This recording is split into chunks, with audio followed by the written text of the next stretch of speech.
Treatment में जैसे हम बात कर रहे हैं कीमोथेरेपी की, radiation and all, side effects होते हैं इनके और उसी से लोग डरते हैं. For example hair loss is the biggest, you know, people get scared from it. तो ये ऐसे और कौन कौन से साइड इफेक्ट्स होते हैं, how all of that can be managed? Can be manage. So अगर आप कीमो की स्पेसिफिकली बात करें, so you can, so chemotherapy है ना, इट्स नॉट फिक्स्ड. उसको नहीं पता कि ये ब्रेस्ट कैंसर सेल है और ये कोई नॉर्मल एक्टिवली डिवाइडिंग सेल है. तो वो जा करके आपके ओवरीज, आपके हेयर फॉलिकल्स, मुंह के जो एंड इंटेस्टाइन की लाइनिंग है, सबको अटैक करते हैं, because these are the rapidly evolving cells in the body. तो उसके ब्रेन में है कि जो भी फास्ट एक्ट करेगा, I will eliminate it. So that's what happens. But the minute you stop chemotherapy, your body starts recovering. Okay. Right? And at 3 months, 2-3 months, your hair starts growing back, your nails start growing back. Within 2-3 weeks, your oral cavity starts improving. So all of that starts improving. For everything, there is some थोड़े tricks and tips and tricks होते हैं जो आप follow कर सकते हैं. मुंह में छाले होने के लिए we give some mouthwash so that there is ज़्यादा छाले भी नहीं हो, मोरल इन्फेक्शन भी नहीं हो. Eat cold food, non spicy food, you know, curd rice we tell patients put it in the fridge for some time and eat it.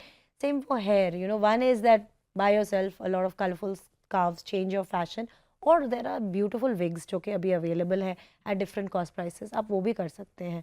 So the point is that your chemo, we know it's not perfect chemotherapy, but there is no other option, उसका कुछ अनिवार्य नहीं है. तो जो options हैं जैसे कि टारगेटेड थेरेपी, इम्यूनोथेरेपी, जिसके साइड इफेक्ट्स थोड़े कम होते हैं, we are providing, we are giving that to the patients, but most patients still need chemotherapy. So talk to your doctors and they will have something that they can tell you about each thing.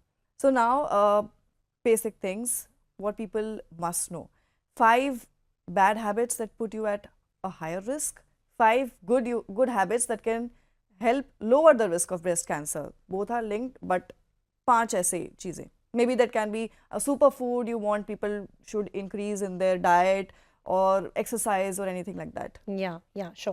So as you said, exercise, that's the first thing I say कि अगर आप पूरे इस podcast में से एक चीज़ वापस लेके जाए, that should be exercise. Okay. And it helps across the space, बहुत बीमारियों से बचाता है.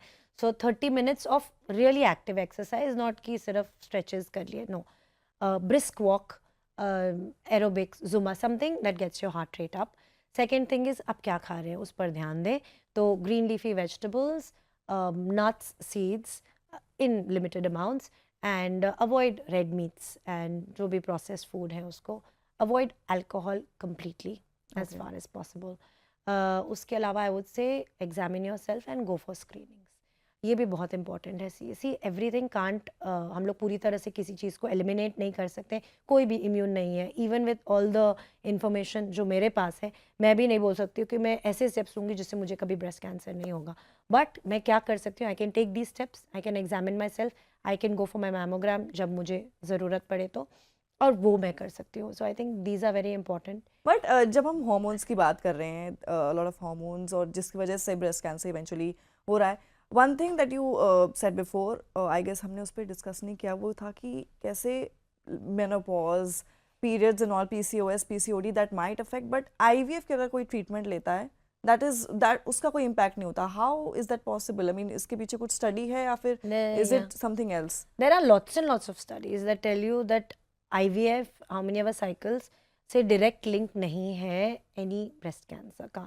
And that is what the studies are telling us. Logically हम लोग सोचे तो इतना सारा हार्मोन्स के कारण there should be some change, but it's not seen. So ऐसा नहीं है. That is what the science and the evidence is telling. So अगर कोई IVF भी करा रहा है बहुत बार, तो जरूरी नहीं है it will put them at a higher risk. It doesn't put them at a higher. Okay.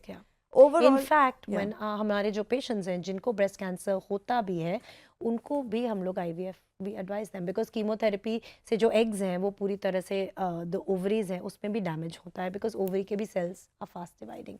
तो अगर हमारे पास टाइम मिलता है तो हम लोग एक साइकिल जस्ट ट्रीटमेंट शुरू करने के पहले भी कर लेते हैं. And is an important thing onco fertility. कई बार यंग पेशेंट्स को पता भी नहीं होता है कि ये चॉइस है उनके पास, बट अगर आप यंग हैं, आपको ब्रेस्ट कैंसर हुआ है, आपके बच्चे नहीं, या आप और बच्चे करना चाहते हैं, तो ये कॉन्वर्सेशन आपको ट्रीटमेंट शुरू करने के पहले आपके डॉक्टर्स के साथ करना चाहिए, कीमो लेने के पहले. Regarding onco fertility, because IVF is the best way to protect your fertility if you are starting chemotherapy. Yes, अगर वो उस करने का टाइम नहीं, देखिए कुछ पेशेंट्स होते हैं जिनके ट्यूमर्स बहुत अग्रेसिव होते हैं या जो थोड़े हायर स्टेज में आते हैं, जिनमें we don't want to waste any time and उनको हमें कीमोथेरेपी आज कल में शुरू करना है, दैट्स डिफरेंट। बट जिन पेशेंट्स के पास थोड़ा टाइम होता है उनमें हम लोग एग्स को निकाल कर एम्ब्रियो बनाकर फ्रीज कर सकते हैं, best way to ensure a future pregnancy. और नहीं तो कई बार we give one this injection which switches off the ovaries, जो ओवरीज को फिलहाल वाइल टेकिंग कीमोथेरेपी बंद कर देता है। तो जब वो ओवरी शट है, that chemotherapy drug can't recognise as a fast because वो बिल्कुल बंद है, हाँ तो ovaries also get protected like that.